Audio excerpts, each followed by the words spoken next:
Hi this is Priya welcome to lucky news. Quarry గోతులు పూడ్చాలి అని demand చేస్తూ బర్రె కొండబాబు నిరసన దీక్ష చేపట్టారు. గోతులో పడి గాయపడిన బొజ్జిబాబు కుటుంబానికి పరిహారం చెల్లించాలి, లేదంటే ఈసారి క్వారీ యజమానులు ఇళ్ల ముందు బాధిత కుటుంబాలతో ధర్నా చేస్తాం. ఎంపీ భరత్ న్యాయం చేస్తారని నమ్మకం ఉంది అని బర్రె కొండబాబు అన్నారు. ఈ దీక్షకు మద్దతు తెలిపిన ప్రజల ప్రాణాలకు ప్రమాదంగా మారిన క్వారీ గోతులను వెంటనే పూడ్చాలి అని డిమాండ్ చేస్తూ క్వారీ యజమానుల అధికారుల తీరుకు నిర్లక్ష్యానికి నిరసనగా రాజమండ్రి నగర పాలక సంస్థ స్టాండింగ్ కమిటీ మాజీ చైర్మన్ బర్రె కొండబాబు ఈరోజు నిరసన దీక్ష చేపట్టారు. శానిటోరియం ఎదురుగా ఉన్న రోడ్ సున్నంబట్టి లేఅవుట్ వద్ద ఉదయం 10 గంటలకు జాతీయ జెండా పట్టుకుని కొండబాబు దీక్ష ప్రారంభించారు.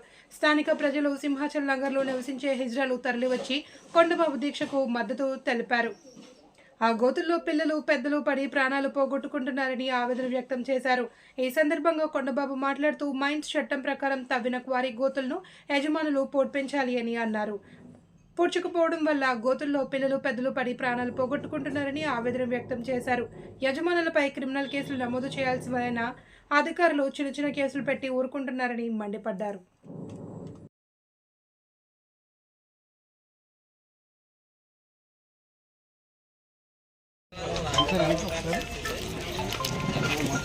వచ్చేస్తా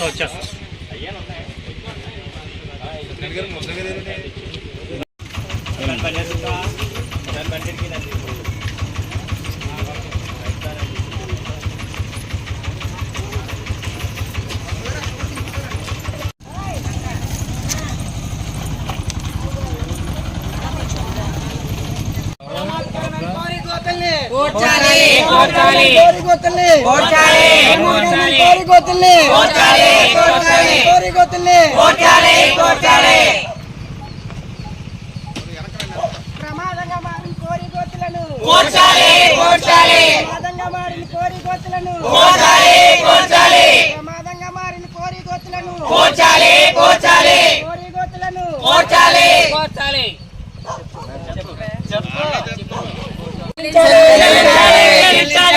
కోరిలో పడిపోయిన శివకోటి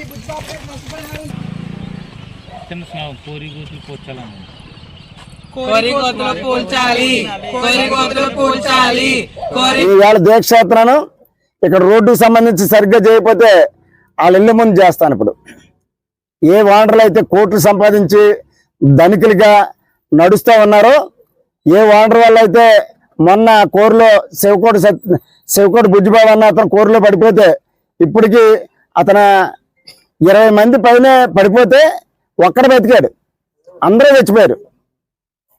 మరి ఏంటి పద్ధతి? ఎంతకాలం మేము పోరాటం చేయాలా? ఆ నడి రోడ్లోకి ఆ మధ్యలోకి వెళ్ళి పడుకున్నాను ఒక రోజు రాత్రి అంతా. పడుకోవటానికి లేదు, కూర్చొని ఉన్నాను దెమ్మ మీద. వాళ్ళ సరిహద్దుల్లో గొడవల్లో ఒక దెమ్మ వదిలేస్తే 160 అడుగుల లోతు 10 ఎకరాలు ఈదుకుంటూ వెళ్ళి మీ అందరి సమక్షంలోనే పోయి అక్కడ కూర్చున్నా. 24 గంటలు కూర్చున్నా. నమ్మించి నన్ను బయటకు తీసుకొచ్చారు. సీఎం వస్తున్నారు, మీరు బయటికి రండి, నేను అన్ని చేస్తానని చెప్పేసి ఈ అధికారులందరూ నమ్మించి బయటకు తీసుకొచ్చారు.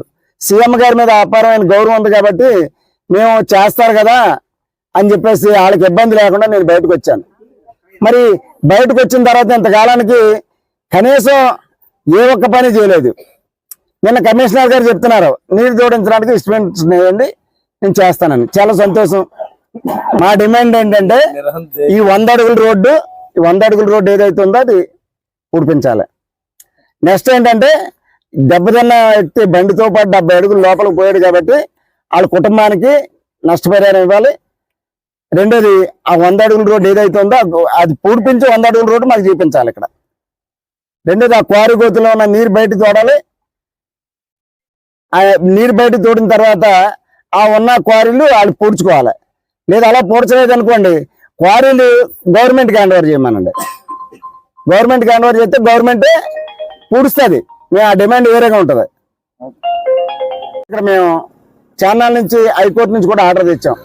చెత్త ఎందుకు పూడుతున్నారు, అలాగే ఏదైతే ఈ డంపింగ్ పబ్లిక్ రావటం నుంచి వచ్చేటటువంటి సెప్టిక్ ట్యాంక్ నుంచి వచ్చేటటువంటి ఇక్కడ ఎందుకు వేస్తున్నారు, ఎవరు అనుమతి ఇచ్చారు ఇక్కడ? అదేవిధంగా ఇక్కడ క్రషర్లో మేము ముందు వచ్చాము, వాళ్ళ ముందు వచ్చాడు, జనాలు ముందు వస్తే ఏంటి వెనకొస్తే ఏంటి? క్రషర్ నుంచి బూడిద వచ్చి అందరికి టీపీ జబ్బులు వస్తుంటే మీ కసరలు మా కసరల ముందు వచ్చాయా, లేకపోతే మీరు ముందు వచ్చారంటే వెనకాల వస్తే మేము బూడిద క్రషర్లు కూడా ముయ్యాలి. ఎందుకంటే ఆల్రెడీ హైకోర్టు నుంచి ఆర్డర్ ఉంది, అది కూడా మేమే లేదు కానీ వేరే వాళ్ళు వేశారు. ఆర్డర్ ప్రకారంగా వెళ్ళిపోయింది. ఇళ్ల పక్కన క్రషర్లు ఉండి ఆ దుమ్ము ధూళితో చంటి పిల్లలతో ఎవరు ఉంటారు? అదొకటి ఆ డిమాండ్లో అది కూడా నేను యాడ్ చేస్తున్నాను. ఈ పొల్యూషన్ కంట్రోల్ చర్య తీసుకుంటే సరే, లేకపోతే వాళ్ళ మీద కూడా కోర్టుకు వెళ్తాను నేను.